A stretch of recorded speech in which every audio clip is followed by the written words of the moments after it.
The lights are bright. The stage is set, and prime time in the NFL brings a classic AFC North rivalry. Pittsburgh Steelers on the road to face the Cincinnati Bengals. It's a must-see showdown for fans, and a must-bet moment for the sharper bettors. Let's dig in. Division matters. The Steelers, 4-1, are staking a claim atop the AFC North. A win here not only grows their lead, but sends a message. Their resurgence under Aaron Rodgers is real. The Bengals, 2-4, meanwhile, are clawing for relevance. Every loss pushes them toward basement status in the division. Quarterback duel of the over 40 variety. Rodgers is 41. Flacco is 40. For the Bengals, Joe Burrow's season-ending injury forced a move to Browning, and now Flacco. They're trying to stabilize the offense with a veteran who's known how to manage games. Rodgers, more mobile historically, is still under center in Pittsburgh and looking to sustain a hot start. Injuries and availability.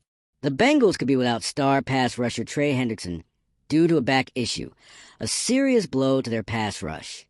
Meanwhile, Pittsburgh is dealing with its own depth and availability issues, e.g. Calvin Austin is out. But the bigger story is how well Rodgers and company can function under pressure. Matchup edges.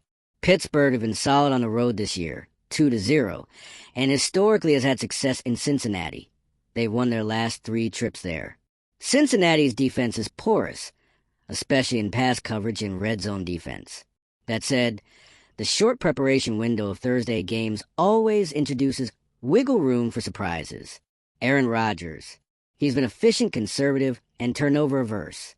Pittsburgh doesn't expect him to light up the box score, but they do expect him to protect the ball, move the offense in manageable chunks, and let the defense do work.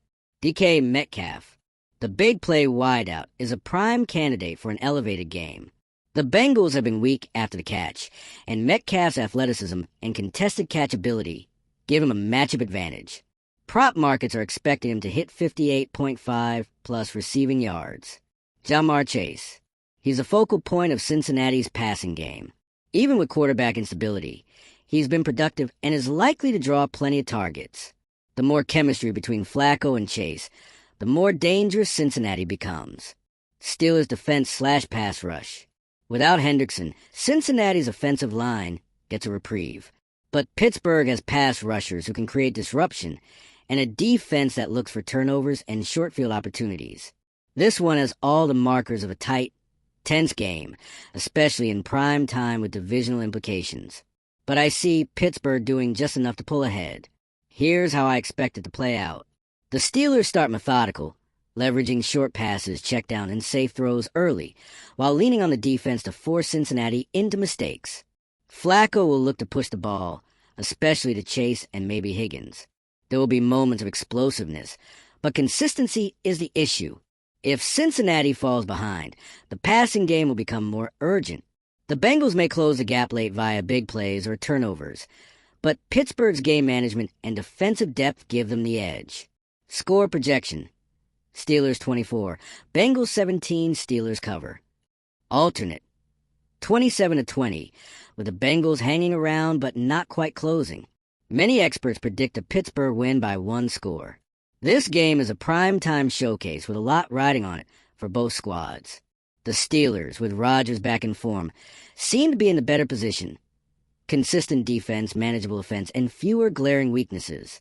The Bengals are scrappy and dangerous, especially with Flacco-Chase combos, but their lack of depth and defensive holes make them vulnerable. If you're betting, I lean Pittsburgh to win and cover.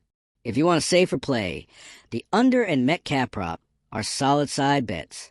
And if Cincinnati can keep this one close, they'll still have done well in a tough spot. Let me know if you want help building a same-game parlay or diving deeper into props, RB, defense, special teams for this matchup.